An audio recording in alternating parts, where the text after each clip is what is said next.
નમસ્કાર મિત્રો, teaching ગજે YouTube channel પર તમારું સ્વાગત છે. તમને ખબર છે મિત્રો, ટાટ એસ અને ટાટ એચએસને મેન્સના માટે આપણે ઘણા બધા વિડીયો બનાવ્યા છે. આખું પ્લેલિસ્ટ પણ બનાવ્યું છે. મિત્રો ના જોયું હોય તો ચેનલ પર જઈને બધા વિડીયો તમે જુઓ, તમારા મિત્રોને શેર કરી દો. આજનો આપણો મિત્રો તમને ખબર છે કે ગુજરાતી વર્ણનાત્મક જે 100 ગુણનું તમારું પહેલું પેપર પૂછાશે મિત્રો, એના અંદર સંક્ષેપીકરણ પૂછવાનું છે મિત્રો. એક સંક્ષેપીકરણ 10 માર્ક્સનું એવા 2 પૂછાશે મિત્રો, એટલે 20 ગુણના અંદર મિત્રો આ સંક્ષેપીકરણ પૂછવાનું છે. તો સંક્ષેપીકરણ છે શું મિત્રો, કઈ રીતે લખવું, એ બધી ડિટેલ આપણે સારી રીતે ભણીશું મિત્રો. અને આજના વિડીયોના અંદર આપણે 2 સંક્ષેપીકરણ કરીશું મિત્રો, કે જેથી કરીને સંક્ષેપીકરણ કરવાના અંદર જે તમારા મનના અંદર ડાઉટ છે બધા ક્લિયર થઈ જશે. એના પહેલાં મિત્રો આ વિડીયો ગમતું હોય તો લાઇક શેર કોમેન્ટ કરી દેજો. ચેનલ ઉપર નવા હો તો ચેનલને પણ સબસ્ક્રાઈબ કરી દેજો. તો ચાલો મિત્રો, આપણે સંક્ષેપીકરણ માટે ધ્યાનમાં રાખવાના મુદ્દા, બરાબર. તો સૌથી પહેલી વસ્તુ અહીંયા એ લખેલી છે મિત્રો કે સંક્ષેપીકરણ એટલે ભાષાનો કરકસર ભર્યો ઉપયોગ કરવો. જરૂરી હોય તો નિપાત કે સંયોજક પણ ન વાપરવા તે કરકસર કહેવાય, બરાબર. તો આ સંક્ષેપીકરણ એટલે શું મિત્રો, એનો અર્થ આપેલો છે. હવે નીચે મિત્રો આપણે ધ્યાનમાં રાખવાની બાબતો આપણે રાખીશું મિત્રો ધ્યાનના અંદર સંક્ષેપીકરણ કરતા પહેલાં.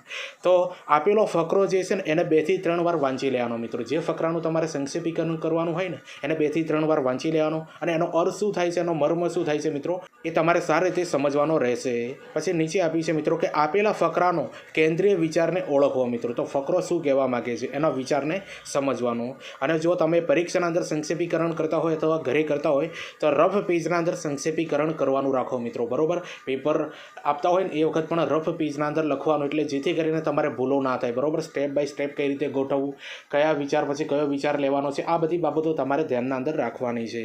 પછી ફરીથી ફકરો વાંચો અને ખૂટતી વિગતો રફના અંદર એડ કરો. જે મિત્રો હમણાં મેં તમને સમજાવ્યું છે, બરાબર. તમે રફ પેજના અંદર આ કામ કરો છો, એના અંદર કોઈક બાબત તમારી લખવાની રહી જાય છે તો ફરીથી તમે એને એડ કરી શકો, અને કમ્પ્લીટ બની જાય ત્યાર પછી તમે એ જવાબ એનો સંક્ષેપ કરી શકો છો, બરાબર. તો આ બધી બાબતો ધ્યાનમાં રાખવાની છે. રફ પેજમાં લખાણ સળંગ અને ક્રમિક હોવું જોઈએ મિત્રો, બરાબર. આડું અબડું બિલકુલ ન હોવું જોઈએ. જેવું સ્ટેપ બાય સ્ટેપ આવતું હોય એ ક્રમિક હોવું જોઈએ. અને બીજી મહત્ત્વની બાબત અહીંયા નીચે આપેલી છે મિત્રો, જુઓ, જે આપણે ખૂબ સમજવાની જરૂર છે, બરાબર. તે આ સંક્ષેપીકરણ જે છે ને એને 1/3 ભાગના અંદર સંક્ષેપીકરણ કરવાનો અર્થ એ બિલકુલ નથી કે કોપી પેસ્ટ કરવાનું, બરાબર, અને 1/3 કરી નાખો. કોપી પેસ્ટ બિલકુલ કરવાનું નથી મિત્રો. જે ભાવાર્થ છે, જેનો મર્મ છે, એને તમારે સમજવાનો છે, અને તમારા શબ્દોના અંદર 1/3ના અંદર તમારે લખવાનું છે, બરાબર. જે 10મા ધોરણના અંદર તમે સંક્ષેપીકરણ કરતા હતા ને, ઉપરની 2 લીટી, વચ્ચેની 2 લીટી અને છેલ્લી 1 લીટી એડ કરી દો એટલે સંક્ષેપીકરણ થઈ જાય. પણ આ પરીક્ષા છે ને મિત્રો, એ ધોરણ 10ની પરીક્ષા નથી, બરાબર. એટલે આ તમારી સમજ આધારિતની પરીક્ષા છે, એટલે તમારે સમજીને એના અંદર એનો મર્મ લખવાનો છે, એ પાછો 1/3ના અંદર. તો આ બધી બાબતો ધ્યાનના અંદર રાખવાની. હવે નીચે મિત્રો મહત્વના મુદ્દા આપે છે, તમે જોઈ લો. કેન્દ્રવર્તી વિચારોને ઓળખી અગત્યના મુદ્દા લખવા. તો જો મિત્રો હમણાં મેં વાત કરી એ પ્રમાણે. પછી ઉદાહરણો, વાર્તાલાપ, પ્રસંગો લખવા નહીં. જો મિત્રો સંક્ષેપીકરણ જે તમે 1/3 કરો ને એના અંદર મિત્રો ઉદાહરણો ન લખવા, વાર્તાલાપ લાંબો ન કરવો જોઈએ, અને પ્રસંગો પણ લખવાના નથી મિત્રો. શોર્ટના અંદર સમજૂતી સાથે સારી રીતે સમજાવવાનું. અને મહત્વની બાબત એ છે કે શીર્ષક અવશ્ય આપવું, બરાબર. જો શીર્ષકના મિત્રો માર્ક્સ છે 1 થી 2 માર્ક્સ, બરાબર. એટલે જે પણ વસ્તુનું તમે 1/3 સંક્ષેપીકરણ કરો છો મિત્રો, જે ફકરાનું, એનું સૌથી પહેલાં શીર્ષક, બરાબર. ફકરો તમે 2 થી 3 વાર વાંચો એટલે તમને ખબર પડી જશે મિત્રો કે ફકરો શું કહેવા માગે છે. એનું એક શીર્ષક તમે આપી શકો છો. અને યાદ રાખજો, મહત્વની બાબત એ છે કે બધાનું સંક્ષેપ મિત્રો અલગ અલગ હોઈ શકે છે, બરાબર. એટલે ટેન્શન નહીં લેવાનું.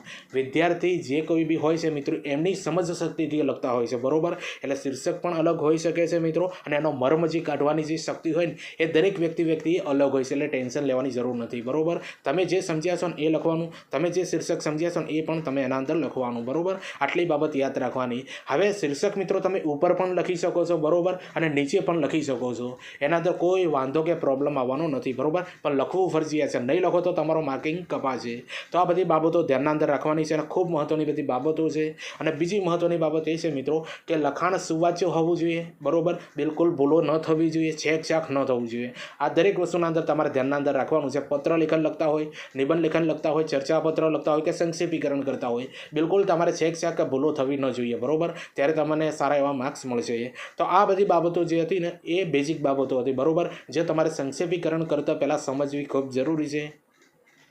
તો ચાલો મિત્રો આપણે હવે બે સંક્ષેપીકરણ સારી રીતે સમજીશું, બરોબર. કઈ રીતે એનું 1/3 થાય છે, કઈ રીતે શીર્ષક આપવાનું, એ બધી બાબત આપણે બેઝિક આપણે સમજીશું મિત્રો. અને આઈ હોપ તમને ખબર પડી ગઈ હશે કે સંક્ષેપીકરણ છે શું મિત્રો, કઈ રીતે લખવું, શીર્ષક કઈ રીતે આપવું, કઈ બાબતો અંદર એડ કરવી, એ બધી જ ડિટેલ મેં આના અંદર આપી છે. એટલે વિડીયો ગમતું હોય તો લાઇક શેર કોમેન્ટ કરી દેજો. ચેનલ ઉપર નવા હો તો ચેનલને પણ સબસ્ક્રાઈબ કરી દેજો. તો ચાલો મિત્રો, તમને આ રીતનો એક ક્વેશ્ચન આપવામાં આવશે કે આપેલું ગદ્ય જે છે મિત્રો એને 1/3 અંદર સંક્ષેપીકરણ કરવાનું. તો જે ફકરો જે આપ્યો છે ને, જેને ગદ્ય કહીએ છીએ, બરોબર, આપણે એને 2 થી 3 વાર વાંચવાનો છે. તો જો મિત્રો, અહીંયા મેં લીધું છે એક ઉદાહરણ તરીકે, બરોબર. આ ફકરાનું આપણે સંક્ષેપીકરણ કરીશું. તો સૌથી પહેલાં આપણે એને સમજીએ મિત્રો કે આજનું શિક્ષણ માત્ર સ્મૃતિનો ઉછેર કરે છે. આપણે જીવતા માણસોને સ્મૃતિના યંત્રો બનાવીએ છીએ. હકીકતો અને અભિપ્રાયોને ધારણ કરનાર સામાન્ય પ્રાણીઓની આપણે નિપજ કરવી છે અને સમય આવે એનો ઉપયોગ કરવો છે. આપણે એવા માણસો પેદા કરવા માગીએ છીએ કે જેના મનમાં ધર્મ, માન્યતાઓ અને પરંપરાથી ગૃહિત છે. તો જો મિત્રો, આટલું આ ફકરો વાંચવાથી તમને ખબર પડી ગઈ હશે કે આ ફકરાના અંદર જે આપ્યો છે એના અંદર શિક્ષણની વાત કરવામાં આવેલી છે. તો આ બધી બાબતો તમારે સમજવી ખૂબ જરૂરી છે મિત્રો. તો આગળનો ફકરો મિત્રો આપણે વાંચીએ સારી રીતે, બરોબર. મને એવું જણાય છે કે સાચું શિક્ષણ આ બધા સંસ્કાર ગ્રહણોને પેલે પારથી શરૂ થાય છે. જ્યાં માણસ વિચારવાની સાચી પ્રક્રિયા સમજે છે, આ સંસ્કાર ગ્રહણોને ઓળંગી જવાના તમારા પુરુષાર્થમાં સમાજ તમને કશી મદદ કરી શકે તેમ નથી. સમાજને તો પોતાની પરંપરાઓ નિભાવવા માટે સાધારણ જનોની પેદાશ કરવી છે. આવા સમાજ સામે તમારે બળવો પોકારવો પડશે. તો જો મિત્રો, આના અંદર શિક્ષણ છે, બરોબર. શિક્ષણની પણ વાત કરીએ છીએ અને સમાજની જે રૂઢિચુસ્તતાઓ છે ને એ બાબતની પણ આના અંદર વાત કરી છે. તો આવી રીતે મિત્રો તમારે ફકરો 2 થી 3 વાર વાંચીને સમજવો પડશે, બરોબર. હવે નીચે આપણે સમજીએ મિત્રો. જ્ઞાન તમારા અનુભવને ગ્રહિત બનાવે છે. જો તમારે તથ્યને સીધી રીતે અનુભવવું હશે તો બધા જ જ્ઞાનના વસ્ત્રો ઉતારીને મન મુક્ત કરવું પડશે. સત્ય અથવા તથ્ય વિશે જ્ઞાન મેળવી શકાતું નથી. સત્યનું સીધું દર્શન, એનો સીધો અનુભવ તમને કેવળ આ ક્ષણે જ થઈ શકે છે. કેળવણી લઈ શકે છે. એની પ્રક્રિયા કોઈ એક જણ બીજાને દેખાડી ન શકે. કેળવણી માટે પદ્ધતિ જોઈને પદ્ધતિ પછી સમયને વચ્ચે લાવે છે. સમય એ સ્મૃતિ છે. સ્મૃતિ એટલે પરંપરા. આ બધા સંસ્કાર ગ્રહણોને જો તમે લઈ લો તો તેઓ પોતાની મેળે જ ખરી પડશે. સંસ્કારોનું નિર્માણ ત્યાં શાંત થઈ જશે. સંસ્કાર નિર્માણની પ્રક્રિયાનું શાંત થવું એ સાવધાનીની શરૂઆત છે. તો જો મિત્રો, આખો ફકરો જે છે ને એ આપણે વાંચીએ, એના અંદર ખબર પડી ગઈ છે કે શિક્ષણની વાત કરી છે અને સમાજની રૂઢિચુસ્તતાઓ કઈ છે, બરોબર, એને ઓછી કઈ રીતે કરવી, એ બધી બાબતોની મિત્રો આના અંદર વાત કરી છે. અને આ રૂઢિચુસ્તતાઓ જો ઓછી થઈ જાય તો એને સમાજને શું ફાયદો થાય, તો આ બધી બાબતોનું આના અંદર એનાલિસિસ કરેલું છે. એટલે ફકરો વાંચીને તમને આટલું ખબર પડવું જોઈએ. તો ફકરો આપણે સારી રીતે સમજી ગયા મિત્રો. તો હવે ચાલો મિત્રો આપણે હવે સંક્ષેપીકરણ કરી શકીએ છીએ, બરોબર. તો સંક્ષેપીકરણ કરતા પહેલાં મિત્રો 1/3, બરોબર, શોર્ટના અંદર તમારે કરવાનું. આના અંદર મિત્રો એક વસ્તુ યાદ રાખજો કે જો શીર્ષક મેં અહીંયા નીચે લખ્યું છે, તમે વચમાં પણ લખી શકો છો, નીચે પણ લખી શકો છો, કોઈ વાંધો નહીં આવે, પણ શીર્ષક લખવું ફરજિયાત છે. ઘણા બધા શીર્ષક નથી લખતા, તો શીર્ષક લખવું મિત્રો 100% ફરજિયાત છે. એનો માર્ક્સ મળતા હોય છે, બરોબર. તો સંક્ષેપ મિત્રો આપણે આ ફકરાનું કરીએ સારી રીતે કે આજનું શિક્ષણ સ્મૃતિ ઉપર આધારિત છે. એને બદલે માણસમાં રહેલી વિચાર શક્તિની સક્રિય થાય અને તે રૂઢિ વ્યવસ્થા સામે બળવો પોકારતો થાય એવું શિક્ષણ આપવું જોઈએ. તો જો મિત્રો, જે બાબત આના અંદર લાંબી લખી છે અને કેવી એકદમ શોર્ટ કરી છે મિત્રો, તો આ બધી બાબતો તમારે સમજવી જોઈએ, બરોબર. કે જ્ઞાનના મિથ્યા આવરણોને દૂર કરીને સત્યનું સીધું દર્શન થવું જોઈએ. સંસ્કારો ગાળી નાખવામાં સમાજ મદદરૂપ થઈ શકે તેમ નથી. તમને ખબર જ છે મિત્રો, સમાજ જે છે ને મિત્રો એ સંસ્કારો અને રૂઢિચુસ્તતાઓથી બંધાયેલી હોય છે. એટલે આ બાબત આના અંદર મેન્શન કરવી જોઈએ. જે મુદ્દાઓ જે આપ્યા છે ને મિત્રો ફકરાના અંદર, એ આના અંદર સમજાવવા જરૂરી છે, બરોબર. તો આ બધી બાબતો ધ્યાનના અંદર રાખવાની છે. એટલે સંસ્કારોનો નાશ એ જ સાવધાનીનો પ્રારંભ છે, બરોબર. યાદ રાખજો, એટલે સંસ્કારોનો નાશ એ સાવધાનીનો પ્રારંભ છે. અને એક સરસ મજાનું તમે શીર્ષક આપી શકો છો મિત્રો કે સાચું શિક્ષણ કોને કહેવાય, બરોબર. તો જો આવું તમે શીર્ષક આપી શકો છો. અને બીજી મહત્ત્વની બાબત તમને જણાવી દઉં મિત્રો, અગાઉ પણ તમને જણાવી. તો જો આજે 1/3 કરવાના અંદર મિત્રો દરેક વિદ્યાર્થીના મિત્રો આના અંદર વિચાર અલગ હોઈ શકે, બરોબર. એવું જરૂરી નથી કે બધાનું સેમ હોય. સંક્ષેપીકરણ કરવાનું છે એટલે વ્યક્તિનું અમુક વિચારો બહુ ઉચ્ચ હોય છે, અમુકના વિચારો એટલા બધા પહોંચી ન વળતા હોય, બરોબર. એટલે સંક્ષેપીકરણ કરવાના અંદર બિલકુલ દુવિધા આપવાની નથી. તો જો મિત્રો, સૌથી પહેલાં 1/3 તમારે આ રીતનું સંક્ષેપ કરવાનું છે. અને નીચે સરસ મજાનું તમારે શીર્ષક આપવાનું છે મિત્રો, યાદ કરી લેજો બરોબર. તો આ પહેલો ફકરો તમને સમજાવ્યો સારી રીતે અને શીર્ષક આપ્યું બરોબર, અને એને સંક્ષિપ્ત કઈ રીતે કરવાનું બરોબર. જે ફકરાનો જે મર્મ છે ને મિત્રો, 3 ફકરા આપે છે, એનો મર્મ થોડો અહીંયા લેવાનો છે. તો જો મિત્રો આ સંક્ષેપીકરણ પહેલું તમને કેવું લાગ્યું એ કોમેન્ટ કરીને જરૂરથી જણાવજો. ચેનલ પર નવા હો તો ચેનલને પણ સબસ્ક્રાઈબ કરી દેજો. અને અગાઉ મિત્રો જે તમને મુદ્દા આપ્યા છે ને મિત્રો, એ મુદ્દાઓ તમારે સારી રીતે સમજવાના રહેશે બરોબર, કારણ કે એને ધ્યાનના અંદર રાખીને જ મિત્રો આ બધું કામ કરવાનું છે. આનો જે સંક્ષેપીકરણ કરવાનો જે સાચો ફ્લો છે ને એ એનાથી શરૂઆત થાય છે. તો હવે તમારા માટે મિત્રો મહત્ત્વની બાબત એ છે બરોબર, કે તમારું જે આ ટાટ એસ હોય કે ટાટ એચએસની મેન્સની પરીક્ષાના અંદર પેપર એક ગુજરાતી વર્ણનાત્મક જે 100 ગુણનું પૂછાવાનું છે બરોબર મિત્રો. તો જો આ ડિસ્પ્લે ઉપર તમને જે આ દેખાય છે ને મિત્રો પોસ્ટ, એ તમે જોઈ લો એકવાર. આ પોસ્ટના અંદર મિત્રો મેં સારી રીતે સમજાવ્યું છે કે ટાટ એસ અને ટાટ એચએસ મેન્સ સ્પેશિયલ 2026 બરોબર, ગુજરાતી વર્ણનાત્મક પીડીએફ મટીરિયલ જે 100 ગુણનું તમારું ગુજરાતી પૂછાય છે ને મિત્રો, એના માટેની આ પીડીએફ મટીરિયલ બનાવેલું છે બરોબર. તમને ખબર છે મિત્રો કે ગુજરાતી વર્ણનાત્મકના અંદર સૌથી ઓછા માર્ક્સ આવતા હોય છે. તો જો મિત્રો આપણે સારી રીતે માર્ક્સ લાવવા હોય, સારા માર્ક્સ લાવવા હોય ને મિત્રો, તો આ વિડીયો જેટલા મેં બનાવ્યા છે બધા વિડીયો જોજો અને આ પીડીએફ તમે ખરીદજો મિત્રો.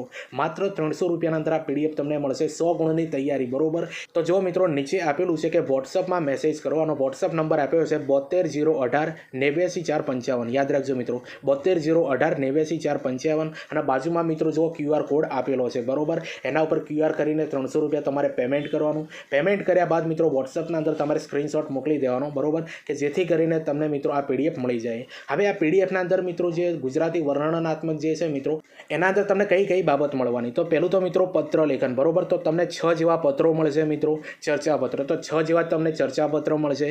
નિબંધ પણ મિત્રો તમને 6 જેવા મળશે. સંક્ષેપીકરણ પણ મિત્રો તમને 7 થી 8 જેવા મળશે બરોબર. અને ગુજરાતી વ્યાકરણના મિત્રો આપણે 2 વિડીયો બનાવ્યા છે બરોબર, બીજું હજુ મટીરિયલ બને છે, એની પણ મિત્રો પીડીએફ તમને મળતી રહેશે.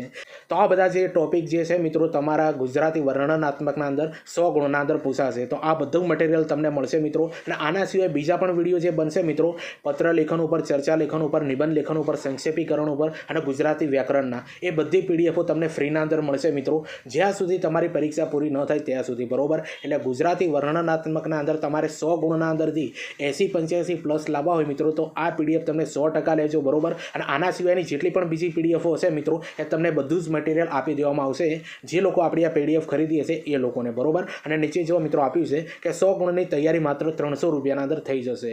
હવે નીચે મિત્રો જો નોંધ આપેલી છે, તમે અહીંયા આ QRના નીચે જોઈ શકો છો. નોંધ એવું છે મિત્રો કે પીડીએફ બનાવવાના અંદર સરનામું પ્રોપર સેટ થયું નથી મિત્રો બરોબર. તમને ખબર છે મિત્રો કે વિડીયો જોયા હશે તમે મારા બરોબર, કે જે પત્ર લેખનના અંદર હોય છે, ચર્ચાપત્રના અંદર, કે જે પત્ર લખતો હોય અથવા ચર્ચાપત્ર મોકલતો એ વ્યક્તિનું જમણી બાજુએ સરનામું આવે છે બરોબર, અને નીચે ડાબી બાજુએ મિત્રો જે વ્યક્તિને આપણે મોકલવાનું છે એનું સરનામું આવે છે. આ પીડીએફ જે છે મિત્રો ગૂગલ ડોકના અંદર મેં બનાવી છે બરોબર, આના અંદર ટાઈપિંગ કરીને. પણ જ્યારે પીડીએફ બનાવો છો એટલે મિત્રો પેજ સેટિંગ થવાના અંદર જે જમણી બાજુનું સરનામું છે ડાબી બાજુ આવી ગયું છે બરોબર, જે તમને આ સ્ક્રીન પર હું બતાવી દઉં છું મિત્રો, જોઈ લો આ રીતની પ્રોબ્લેમ થઈ છે બરોબર. બાકી બધું લખાણ ઓકે છે, ખાલી સરનામાના અંદર થોડી પ્રોબ્લેમ થઈ છે, એટલે તમે વિડીયો જોઈને સમજી લેજો મિત્રો બરોબર. થોડું બી કોઓપરેટ કરજો મિત્રો. અને તમારા માટે જ આ મટીરિયલ બનાવ્યું છે, તમારા મિત્રોને પણ શેર કરી દેજો બરોબર. માત્ર 300 રૂપિયાના આ મટીરિયલ તમે લેજો, તમારા મિત્રોને શેર કરજો. અને છેક મિત્રો તમારી પરીક્ષા પૂરી ના થાય ત્યાં સુધી તમને મટીરિયલ ઘણું બધું મળતું રહેશે 300 રૂપિયાના અંદર બરોબર. પહેલાં તમને આ પીડીએફ જે વિડીયો બનાવી દીધા છે એની આ પીડીએફ મળી જશે મિત્રો બરોબર. બાકીના જે વિડીયો બનશે એની પણ પીડીએફ તમને ફ્રીના અંદર આપી દે. તમારા મિત્રોને પણ શેર કરી દેજો. આટલી બાબત ધ્યાનના અંદર રાખજો મિત્રો. તો ચાલો મિત્રો આપણે પહેલું સંક્ષેપીકરણ સારી રીતે સમજ્યા છીએ બરોબર. હવે બીજા નંબરનું સંક્ષેપીકરણ આપણે સમજીએ. બીજા નંબરના અંદર આપેલું છે મિત્રો કે આપેલા ગદ્યનું 1/3 અંદર સંક્ષેપીકરણ કરવાનું છે બરોબર. તમારી પરીક્ષાના અંદર 10 ગુણના અંદર 1 પૂછાશે, એવા 2 પૂછાશે 20 ગુણના અંદર બરોબર. આટલું યાદ કરી લેજો. તો ચાલો મિત્રો સૌથી પહેલાં તો આપણે જે આ ફકરો આપ્યો છે મિત્રો એને સારી રીતે સમજીએ બરોબર. તો પશ્ચાતાપ એ એક કિંમતી ધર્માનુભવ છે જે વાસણ, માટી કે રાખથી સાફ થતી નથી. તે જેમ તેજાબથી સાફ થાય છે તે કાટ બધો ઓગાળી કે બળી જાય વાસણ ચળકવા માંડે છે, તેવી જ રીતે ધર્મજીવન પર બાજેલી કેટલીય શિથિલતા પશ્ચાતાપથી દૂર થઈ જાય છે અને માણસ એકાએક પલટો ખાય છે. ખરેખર પશ્ચાતાપની અસર તેજાબથી ઓછી નથી હોતી. સૃષ્ટિ માટેને એમાંય માનવ જીવન માટે ઈશ્વરની યોજના છે. મંગળને પવિત્ર છે. એમાં ભંગાણ પાડી શકે માનવીની મૂર્ખાઈથી, પણ એ ભંગાણ પાછું સંધાય છે માનવીના પશ્ચાતાપથી. તે ઈશ્વરની અનહદ કૃપાથી આખરે એની એ દિવ્ય યોજના આગળ ચાલવાની જ. તો જો મિત્રો આ જે ફકરો જે છે ને એ મિત્રો કાકા કાલેલકરના મિત્રો કોઈક એક પુસ્તકના અંદરથી આ ફકરો લેવામાં આવેલો છે. બરાબર, તમને ખબર પડી ગઈ મિત્રો કે પશ્ચાતાપ, બરાબર, આપણે કોઈ ગુનો કરીએ, કોઈ ભૂલ કરીએ, એના પછીનો પશ્ચાતાપ કરો મિત્રો, એ બાબતની મિત્રો માહિતી આ ફકરાના અંદર આપેલી છે. બરાબર, અને પશ્ચાતાપ કરવાથી મિત્રો આપણા જીવનના અંદર શું ફાયદો થાય છે, બરાબર, એ બધી બાબતોને તમારે આના અંદર લખવાની છે. બરાબર, ફકરો 2 થી 3 વાર વાંચ્યા પછી મિત્રો તમને આનો મર્મ ખબર પડી જવી જોઈએ. બરાબર, કે આના અંદર કઈ બાબત કહેવામાં આવી છે, કઈ બાબત ધ્યાનમાં રાખવાની છે, આ બધું તમને ખબર હોવી જોઈએ. તો જો મિત્રો આપણે ફકરો સારી રીતે સમજ્યા. હવે આનું મિત્રો આપણે 1/3 ના અંદર સંક્ષેપ કરીએ અને એક સરસ મજાનો મિત્રો આપણે આને એક શીર્ષક આપવાનું રહેશે.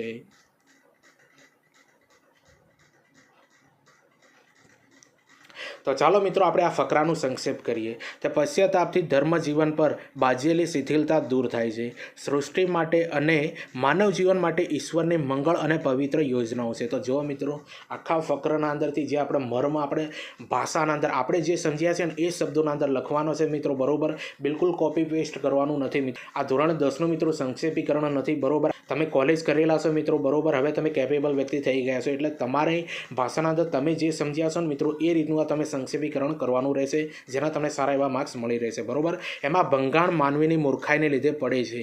ઈશ્વરની યોજનામાં વડીલો ભંગાણ માનવીના પશ્ચાતાપથી અને ઈશ્વરની અનહદ કૃપાથી ફરી સંધાય છે. તો આ શોર્ટના અંદર 1/3 ના અંદર મિત્રો તમે આખા પેરેગ્રાફનો જે સંક્ષેપ હોય છે ને મિત્રો, તમે જે ભાવાર્થ હોય છે, જે મર્મ હોય છે ને, તમે આ રીતે લખી શકો છો મિત્રો. બરોબર, અને લખવાની પ્રેક્ટિસ કરજો મિત્રો. બરોબર, હું તમને ફકરા પણ પાછળથી આપીશ. અને નીચે મિત્રો સરસ મજાનું આ શીર્ષક આપવાનું છે, જેના 1 થી 2 માર્ક્સ તમને મળી શકે છે. તો શીર્ષક એ થાય છે મિત્રો કે પશ્ચાતાપની તેજાબી અસર. યાદ રાખજો, પશ્ચાતાપની તેજાબી અસર. તો પશ્ચાતાપ કરવાથી મિત્રો તમારા જીવનના અંદર કેવી કેવી અસર થાય છે, કેવો મિત્રો આના અંદર એક નવી તાજગી પેદા થાય છે. તો આ બધી બાબતો તમારે સમજવાની રહેશે. તો જો મિત્રો સરસ મજાના આપણે 2 સંક્ષેપીકરણ સમજ્યા છીએ મિત્રો. સંક્ષેપીકરણ કરતાં પહેલાં મિત્રો કઈ બાબતો ધ્યાનમાં રાખવાની છે એ બધી ડિટેલ્સના અંદર આપણે આ વિડીયો તમને સમજાવ્યું છે. બરોબર, એટલે વિડીયો ગમતું હોય તો લાઇક, શેર, કોમેન્ટ કરી દેજો. ચેનલ ઉપર નવા હોય તો ચેનલને પણ સબસ્ક્રાઇબ કરી દેજો. હવે તમારા માટે મહત્ત્વની બાબત એ છે મિત્રો, તમને ખબર છે કે આપણે આપણી ચેનલ ઉપર ટાટ એસ અને ટાટ એચએસના મેન્સ માટે આપણે 11 જેવા વિડીયો બનાવ્યા છે. બરોબર, જેના અંદર આપણે પત્ર લેખન છે તમારી પરીક્ષાના અંદર 20 ગુણના અંદર પૂછાશે. એક પત્ર 10 ગુણ, એવા 2 એટલે 20 ગુણના અંદર પૂછાશે. તો સૌથી પહેલાં જો મિત્રો ફરિયાદ પત્ર આપણે સારી રીતે કઈ રીતે લખવો એ સમજાવ્યું. વિનંતી પત્ર કઈ રીતે લખવો એ પણ સમજાવ્યું. અભિનંદન પત્ર કઈ રીતે લખવો, શુભેચ્છા પત્ર કઈ રીતે લખવો. તો ચારે આ ફકરાના ફોર્મેટ આપણે સારી રીતે વિડીયોના અંદર સમજાયા છે. ચેનલ પર જઈને જોઈ લેજો અને આખું પ્લેલિસ્ટ છે મિત્રો. બરોબર, અથવા વિડીયો ડિસ્ક્રિપ્શન અંદર આખું પ્લેલિસ્ટ આપી દે, ત્યાંથી જોઈ લેજો. આના સિવાય મિત્રો આપણે 3 નિબંધ લખ્યા છે. એક છે મિત્રો રાષ્ટ્રીય શિક્ષણ નીતિ NEP 2020. બરોબર, પછી બીજો નિબંધ લખ્યો છે ઓનલાઈન શિક્ષણની સમસ્યાઓ અને લાભાલાભ, અને ત્રીજા નંબરનો નિબંધ લખ્યો છે મિત્રો શિક્ષણમાં માતૃભાષાનું મહત્વ. તો 3 આ નિબંધ લખ્યા છે મિત્રો, એ તમે જોઈ લેજો. બરોબર, હજુ ઘણા બધા નિબંધો આવવાના છે મિત્રો. બરોબર, ઘણા બધા નિબંધો બનાવ્યા છે. બરોબર, તો આ જે નિબંધ છે ને 20 ગુણના અંદર તમારી પરીક્ષાના અંદર પૂછાશે. બાકી આપણે તમને ખબર છે ચર્ચાપત્ર આપણે 2 લખ્યા છે મિત્રો, જે તમને સારી રીતે સમજવા જોઈએ મિત્રો. અને ચર્ચાપત્ર પણ 20 ગુણના અંદર પૂછાશે. એક 10 ગુણનું એવા 2 પૂછાશે. એ ચર્ચાપત્રની પેટર્ન ફોર્મેટ મિત્રો આખું સમજાય છે. બંને વિડીયો આખા પ્લેલિસ્ટના અંદર આ બધા વિડીયો જોવા મળશે. અને ગુજરાતી વ્યાકરણના 2 વિડીયો બનાવ્યા છે મિત્રો તમારા ટોપિક વાઇઝ. બરોબર, ગુજરાતી વ્યાકરણના જે ટોપિક આપ્યા છે એ પ્રમાણે, અને બીજું GCRT મુજબ ધોરણ 9, 10 અને 11, 12ના અંદરથી લીધેલા છે. બરોબર, આ બંને વિડીયો જોઈ લેજો. હજુ બીજા પણ વિડીયો આવતા રહેશે. બરોબર, તો આ બધું જે છે મિત્રો એ તમને ક્યાં આગળ મળશે, આખા પ્લેલિસ્ટના અંદર મળી રહેશે. જે પ્લેલિસ્ટનું નામ છે ટાટ એસ અને HS. બરોબર, મેન્સ પ્રિપેરેશન આવું પ્લેલિસ્ટ છે. અને આના અંદર જ મિત્રો આ જે આપણે જે સંક્ષેપીકરણ બંને કર્યા છે એ વિડીયો પણ એના અંદર મળી રહેશે. બરોબર, તો આ બધા વિડીયો તમે જોઈ લેજો, તમારા મિત્રોને શેર કરજો. અને હા, ટીચિંગ અજય કરીને ટેલિગ્રામ અને ઇન્સ્ટાગ્રામ બંનેના અંદર એકાઉન્ટ પેજ બનાવેલું છે. બરોબર, બંને ઉપર મિત્રો આવનારી ભરતીઓની પોસ્ટ અપલોડ કરવામાં આવે છે. બરોબર, કઈ ભરતી પડી છે, ફોર્મ ક્યારે ભરાશે, રિઝલ્ટ કયું આવશે, કોલ લેટર ક્યારે નીકળશે, આ બધી બાબતોની માહિતી મળશે. એટલે આ બંને પેજને સૌપ્રથમ ફોલો કરી દેજો. અને ઇન્સ્ટાગ્રામને ખાસ કરીને મિત્રો ફોલો કરજો. એના અંદર તમને નવી નવી નવી માહિતી મળતી રહે છે, બરાબર. અને તમને ખબર છે ટેલિગ્રામના અંદર જે ટાટ મેન્સ માટે આપણે જે વિડીયો બનાવ્યા છે એ બધાની લિંક આપણે દરરોજ મૂકતા રહીએ છીએ કે જેથી કરીને તમારે યુટ્યુબ ઉપર સર્ચ ન કરવું પડે. એટલા માટે તેને પણ ફોલો કરી દેજો, બરાબર. અને હા, આપણે આ ટીચિંગ ગજે યુટ્યુબ ચેનલ પર નવા હો તો ચેનલને પણ સબસ્ક્રાઈબ કરી દેજો. ચાલો આપણે મળીએ બીજા વિડીયોના અંદર. બાય.